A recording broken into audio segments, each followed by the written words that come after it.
আসসালামু আলাইকুম, আদাব। সবাইকে মাহে রমজানের শুভেচ্ছা। প্রবাসী টিভির মাধ্যমে লিটল বাংলাদেশ ব্রুকলিন থেকে আমি সিপিএস শ্রাবণী আপনাদেরকে এই ট্যাক্স মৌসুমে কিছু গুরুত্বপূর্ণ তথ্য দিতে চাই। আশা করি সবাই ভালো আছেন। শীতের প্রকোপটা একটু কমেছিল, আবার দেখা যাচ্ছে যে বেড়ে যাচ্ছে। তবুও জীবন চলমান। অ্যান্ড সবাই আশা করি রমজানে সুস্থ আছেন, ভালো আছেন। এর মধ্যে ট্যাক্স সিজনও চলছে এবং আপনারা আহ, নিজের পছন্দ অনুযায়ী যে কোনো বিশেষজ্ঞের পরামর্শ নিতে পারেন। যারা আপনাদের ট্যাক্স রিটার্ন ফাইল করেন তাদের কাছে যেতে পারেন, আমার কাছেও আসতে পারেন। আমি ব্রুকলিন থেকে এবারে ট্যাক্স সেবা দিচ্ছি 475 ম্যাকডোনাল্ড অ্যাভিনিউ থেকে। আর তাছাড়া আমি নিয়মিত স্ট্যামফোর্ড কানেটিকাটে, যেহেতু আমি 3টি স্টেটে লাইসেন্সড, তো কানেটিকাটেও আমি একটি অফিস মেনটেন করি, নিউ ইয়র্কেও আমি অফিস মেনটেন করছি। তো এবারের ট্যাক্স সিজনে প্রথমেই আমি যেটা বলেছি যে ইনফরমেশন রিটেনশন, অর্থাৎ ট্যাক্স রিটার্ন করতে আপনার কি কি তথ্য লাগে, কি কি ডকুমেন্ট লাগে, এগুলোকে যদি আপনি একটু গুছিয়ে আমাদের কাছে দেন অথবা নিজের কাছে গুছিয়ে রাখেন, তাহলে কিন্তু খুব অ্যাকিউরেটলি, ভুল কমিয়ে, শুদ্ধভাবে এবং আম, যাতে করে আমরা সব ধরনের সুযোগ সুবিধা আপনাদেরকে দিতে পারি, সেইভাবে আমরা একটা ট্যাক্স রিটার্ন প্রিপারেশন করতে পারি। তো এটার জন্য আমি যে জিনিসটা ব্যবহার করি এটাকে বলা হয় একটি অর্গানাইজার। অর্থাৎ আপনারা আমাকে যদি অনেক ধরনের ডকুমেন্টস পাঠান, কেউ কেউ সামনে এসে দেন, আবার কেউ কেউ হোয়াটসঅ্যাপের মাধ্যমে পাঠান, কিংবা কেউ কেউ আমাকে ইমেলের মাধ্যমে পাঠাচ্ছেন, আমি তখন সেই সমস্ত ডকুমেন্টসগুলোকে একটি অর্গানাইজারের মাধ্যমে আমি অর্গানাইজ করি। অর্গানাইজারের কাজই হচ্ছে অর্গানাইজ করা। অর্থাৎ আপনি আমাকে বেশ কয়েকটি W2 পাঠালেন, কিছু 1099 পাঠালেন, কিছু আপনার ইনভেস্টমেন্ট ডকুমেন্টস পাঠালেন। তো আমি যে সমস্ত সেম ক্যাটাগরির যে সমস্ত ইনফরমেশন আপনারা আমাকে পাঠাবেন, সেগুলোকে number 1, number 2, number 3 document number দিয়ে এবং ডেসক্রিপশন দিয়ে একটি সামারি রেডি করে আপনাদের কাছে পাঠাবো। তাতে করে আপনারা দেখতে পাবেন যে আপনারা আমাকে কি কি ডকুমেন্ট পাঠিয়েছেন। যদি কিছু মিসিং থাকে আপনারা সেগুলো আমাকে দিতে পারেন। আবার যদি আমি আমার যদি মনে হয় যে আরো কিছু ডকুমেন্ট আপনাদের কাছ থেকে আমার পাওয়া উচিত, সেভাবে আমরা আপনাদের সাথে একটি কমিউনিকেশন করতে পারি।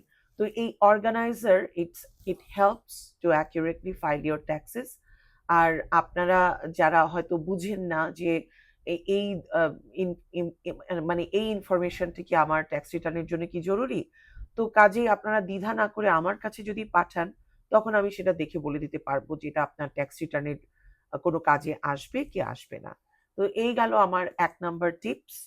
আমার সেকেন্ড টিপসে আমি আসবো হচ্ছে ট্যাক্স ইস্যুস 2025 এর, যেগুলো আমরা আগেও অনেকবার বলেছি। ওয়ান বিগ বিউটিফুল অ্যাক্টের মাধ্যমে ডোনাল্ড ট্রাম্প যে বিলটি পাশ করেছেন, অনেকেই আসছেন যে এবারে আমরা এত টাকা পাবো, এবারে আমরা অত টাকা, সব সব নিয়ম যে সবার ক্ষেত্রে প্রযোজ্য সেটা কিন্তু না। তবে কিছু নিয়ম সবার ক্ষেত্রেই প্রযোজ্য। টিপস ইনকাম এবছর এক্সক্লুডেড এবং পার ট্যাক্স রিটার্নে আপ টু $25,000। এখানে পার ট্যাক্স রিটার্ন হচ্ছে একটি কিওয়ার্ড। অর্থাৎ আপনি যদি সিঙ্গেল হন, তাও আপনি $25,000 একটি ট্যাক্স রিটার্নে ডিডাক্ট করতে পারবেন। মানে আপনার টিপসের ইনকাম, অর্থাৎ আগে কি হতো, আগে যদি আপনি টিপসের টাকাটাও আপনার ট্যাক্স ইনকামের সাথে যুক্ত হয়, তখন কিন্তু সেটার উপরেও আপনার ট্যাক্স দিতে হয়।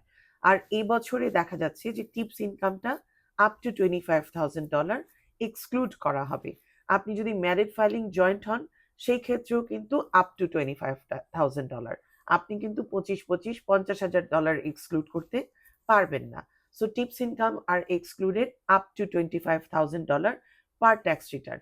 Overtime excluded 12,500 সিঙ্গেলের জন্য, 25,000 ম্যারিড ফাইলিং জয়েন্টের ক্ষেত্রে, এবং স্ট্যান্ডার্ড ডিডাকশনের মতোই আপনার এই ওভারটাইম এক্সক্লুশনটা আপনার যে ফাইলিং স্ট্যাটাস অনুযায়ী এটা কিন্তু থ্রেশহোল্ডটা চেঞ্জ হয়। কিন্তু টিপস ইনকাম কিন্তু লিমিটেড 25,000 পার ট্যাক্স রিটার্ন। এছাড়া আছে state and local tax cap. অর্থাৎ আগে আমরা যারা প্রপার্টি ট্যাক্স দিতাম রিয়েল এস্টেটের উপরে, তারা $10,000 পর্যন্ত স্টেট ট্যাক্স আমরা দেখাতে পারতাম, রিয়েল এস্টেট ট্যাক্স আমরা রিডিউস করতে পারতাম, ডিডাকশন নিতে পারতাম। এই বছর সেটা বেড়ে হয়েছে $40,000, $40,000। কিন্তু এখানে অনেকেই আসেন যারা আমাদেরকে বলেন যে আমি তো up to $40,000 state tax deduct করতে পারবো। তো এই ক্ষেত্রে আপনার অবশ্যই আইটেমাইজ ডিডাকশন নিতে হবে, যাতে করে আমরা এই ট্যাক্সটাকে স্টেট অ্যান্ড লোকাল ট্যাক্স, যেটা আপনার রিয়েল এস্টেটের জন্য দিচ্ছেন, প্রপার্টি ট্যাক্স দিচ্ছেন, সেটাকে যেন আমরা ট্যাক্স রিটার্নে ডিডাক্ট করতে পারি। কিন্তু আপনারা যদি স্ট্যান্ডার্ড ডিডাকশন নেন, অথবা আপনাদের আইটেমাইজ সব ডিডাকশন মিলিয়ে যদি স্ট্যান্ডার্ড ডিডাকশনের উপরে না যায়, তাহলে সেই ক্ষেত্রে আমরা কিন্তু স্টেট ট্যাক্স ডিডাকশনটা নিতে পারি না। এছাড়া আছে কার লোন ইন্টারেস্ট ডিডাকশন। এই বছর আপ টু $10,000 যে সমস্ত গাড়ি ইউএসএ তে অ্যাসেম্বলি করা হয়েছে, শুধু সেই সমস্ত গাড়ির জন্য ইন্টারেস্ট যেগুলো আমরা পে করি, অর্থাৎ একটি গাড়ি যখন ফাইন্যান্স করা হয় সেখানে যে ইন্টারেস্টটা আমরা দিই, আগে যদি আমরা বিজনেস খাতে ইউজ করতাম সেই গাড়িটা, তখন আমরা সেই ইন্টারেস্টগুলোকে ডিডাকশন দেখাতে পারতাম, কিন্তু এখন আমরা এই নতুন ইন্টারেস্ট ডিডাকশনটি পাচ্ছি। এখানে আরো কিছু গুরুত্বপূর্ণ ইনফরমেশন শেয়ার করতে চাই। তার মধ্যে একটা হচ্ছে আর্নড ইনকাম ট্যাক্স ক্রেডিট। অনেকেই আছেন যাদের গ্রিন কার্ড নেই, কিন্তু তারা আমেরিকায় অনেকদিন ধরে আছেন এবং সোশ্যাল সিকিউরিটি আছে, ওয়ার্ক পারমিট আছে। তারা, আমরা নন রেসিডেন্ট এলিয়েন, ইমিগ্রেশনের ভাষায় নন রেসিডেন্ট এলিয়েন বলি যাদের গ্রিন কার্ড নাই, কিন্তু ট্যাক্সের ভাষায়, আইআরএস এর ভাষায় রেসিডেন্ট এলিয়েনকে আমরা দুইটা পরীক্ষার মধ্যে আনি। একটা হচ্ছে গ্রিন কার্ড টেস্ট, আর একটা হচ্ছে সাবস্টেন্সিয়াল প্রেজেন্ট টেস্ট। অর্থাৎ গ্রিন কার্ড না থাকলেই যে আপনি নন রেসিডেন্ট এলিয়েন হবেন ট্যাক্সের ক্ষেত্রে, দ্যাটস নট ট্রু। আপনার যদি গ্রিন কার্ড নাও থাকে, তারপরেও আপনি আর্নড ইনকাম ট্যাক্স ক্রেডিট পাবেন। সেই ক্ষেত্রে আপনাকে দুইটার যে কোনো একটা পরীক্ষায় পাশ করতে হবে। টু টেস্ট, একটা হচ্ছে যদি গ্রিন কার্ড থাকে তাহলে তো পাবেনই, আর যদি গ্রিন কার্ড নাও থাকে, আপনি যদি 2025 সালে কমপক্ষে 31 দিন আমেরিকায় আছেন, এবং আপনি যদি 2023 থেকে 2025 অর্থাৎ কনসিকিউটিভ 3 ইয়ার্স এর মধ্যে 183 ডেজ যদি আপনি আমেরিকাতে বসবাস করছেন, দেখা গেল যে আপনি গত বছর 365 দিনই আমেরিকায় ছিলেন এবং এই বছর কমপক্ষে 31 দিন আপনি আমেরিকায় আছেন, তাহলে আপনি সাবস্ট্যান্সিয়াল প্রেজেন্স টেস্ট পাশ করে গেলেন। এই ক্ষেত্রে আপনি ট্যাক্সের ভাষায় একজন রেসিডেন্ট এলিয়েন বিবেচিত হবেন, এবং সেই ক্ষেত্রে আপনি আর্নড ইনকাম ট্যাক্স ক্রেডিট সহ চাইল্ড ট্যাক্স ক্রেডিট, নানা ধরনের যে সমস্ত ক্রেডিট রেসিডেন্ট এলিয়েনদের জন্য বরাদ্দ, সেগুলো আপনি পেতে পারেন। তবে এই বছরের পর থেকে 2026 থেকে যারা সোশ্যাল সিকিউরিটি ছাড়া আইটিআইএন নাম্বার, অর্থাৎ ইন্ডিভিজুয়াল ট্যাক্স পেয়ার আইডি নাম্বারের মাধ্যমে যারা ট্যাক্স রিটার্ন করবেন, তাদের জন্য কিন্তু আপনার ওই বিভিন্ন ধরনের ক্রেডিট হয়তো ডিসঅ্যালাউ করা হবে। তো আর্নড ইনকাম ট্যাক্স ক্রেডিটের আরো কিছু শর্ত হচ্ছে, আপনাকে অবশ্যই আর্নড ইনকাম থাকতে হবে।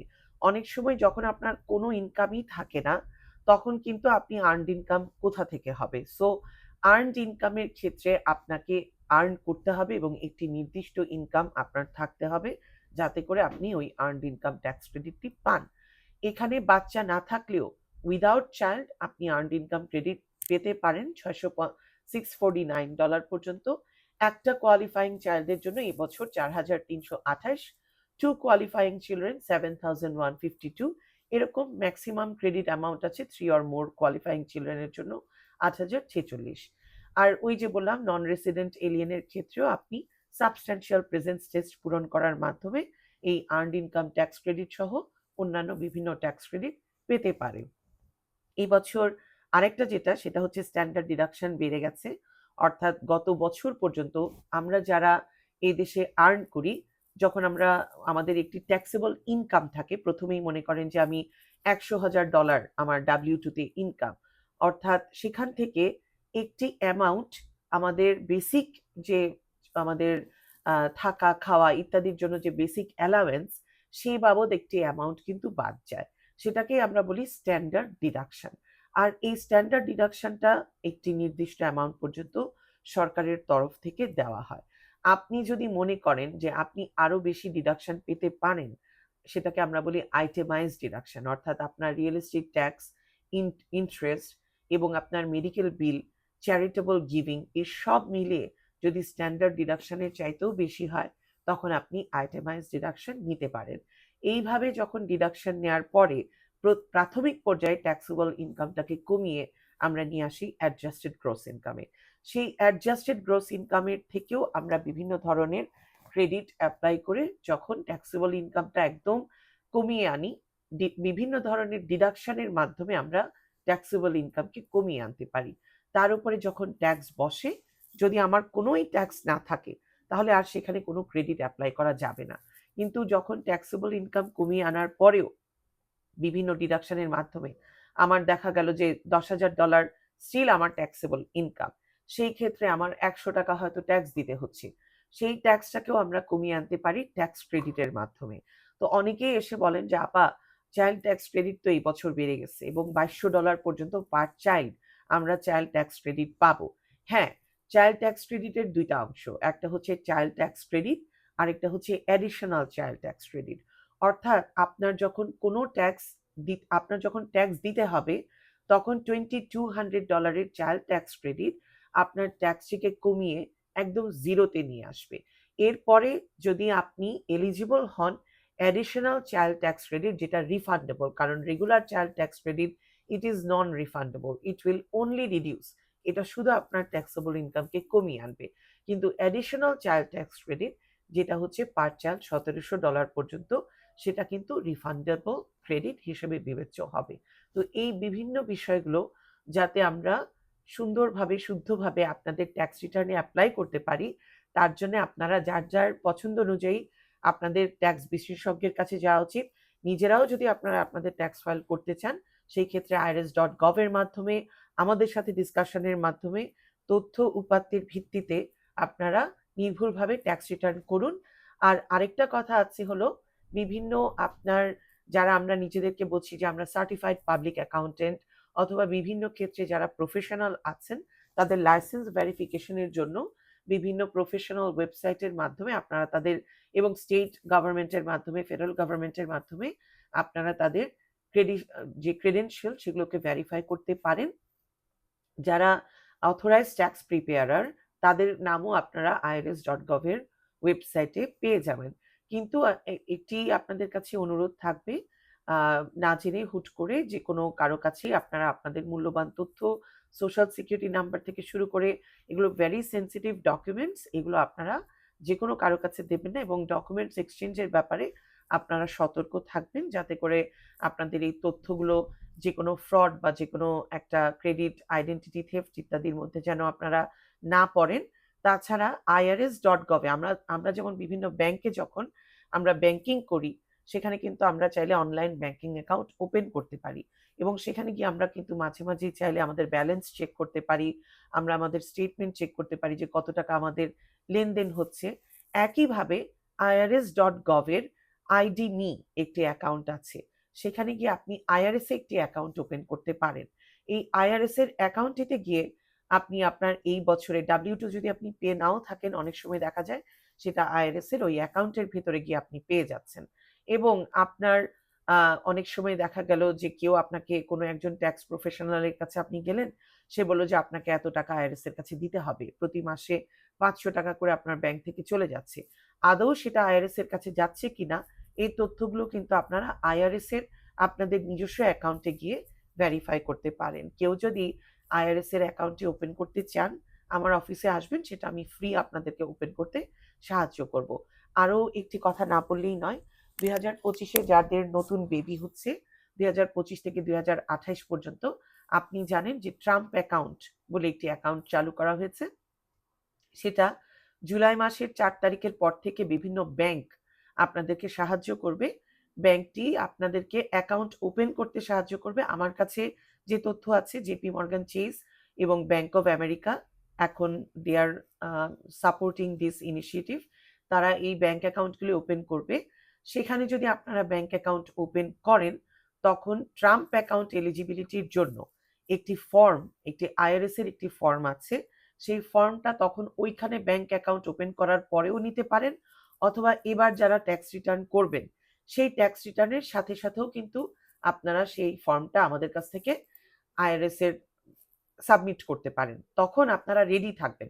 এই মুহূর্তে যদি আপনারা আপনাদের ট্যাক্স রিটার্নের সাথে ট্রাম্প অ্যাকাউন্টের ফর্মটা আপনাদের নতুন বেবি যারা 2025-এ জন্ম নিয়েছে তাদের জন্য যদি আপনারা সাবমিট করে ফেলেন, তাহলে আপনারা ভবিষ্যতে যখন ব্যাংক অ্যাকাউন্ট ওপেন করবেন জুলাই মাসের 4 তারিখের পর থেকে, তখন আপনাদের ট্রাম্প অ্যাকাউন্টে নিউবর্ন বেবিদের জন্য $1000 ফেডারেল গভর্নমেন্টের পক্ষ থেকে আপনাদেরকে দেওয়া হবে। সেই নতুন বাচ্চাদের জন্য এটি ট্রাম্প অ্যাকাউন্ট ইনিশিয়েটিভ। এই তথ্য আমার কাছে আছে।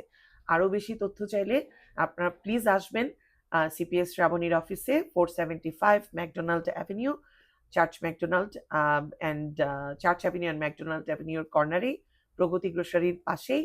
এবং এখানে আমার বড় সাইনও আছে, খুঁজে পাওয়া খুব একটা মুশকিল না। অসংখ্য ধন্যবাদ প্রবাসী টেলিভিশনকে আমাদের কণ্ঠ অনেকের কাছে পৌঁছে দেওয়ার জন্য, বাংলাদেশি কমিউনিটির সেবায় আমাদেরকে পাশে রাখার জন্য। অসংখ্য ধন্যবাদ আপনাদেরকে। আবারও মাহে রমজানের শুভেচ্ছা। ভালো থাকবেন সবাই। ধন্যবাদ।